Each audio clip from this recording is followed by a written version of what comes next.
Hello, everyone, and welcome to the inaugural episode of the For My Future Now podcast. I'm your host, Kat Smith, and I'm so excited to be launching this podcast today. For this episode, we wanted to share how the For My Future Now program came to be.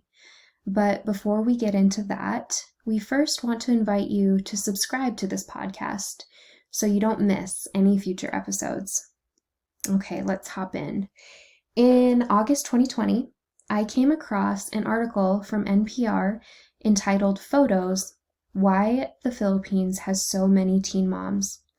And we'll make sure to link that article in the show notes for those that may be interested.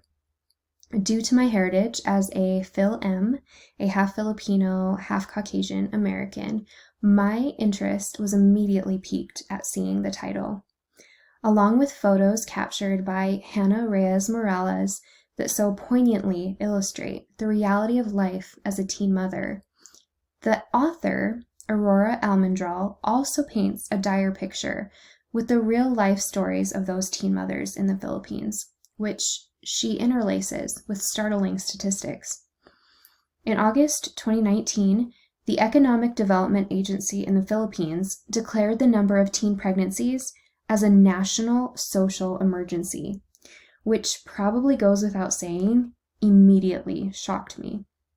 On top of that, through data collected every 10 years, the percentage of teens who are pregnant or who became teen mothers has increased from 6.3% in 2002 to 13.6% in 2013, more than doubling in that time span. In order to further highlight this problem, I want to share with you Joan's story, which was featured in the article. Joan started having sex at the age of 13 and is now 16 with a 1-year-old daughter. Here's a direct quote from the article.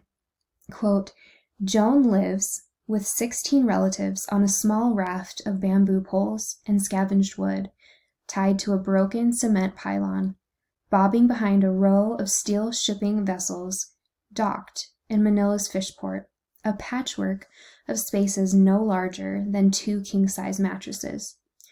2 of her sister's babies and a kitten nap on a pile of rumpled sheets against a particle board barrier to keep them from falling into the murky gray water. Like Joan, her older sisters had babies when they were young and left school before they graduated.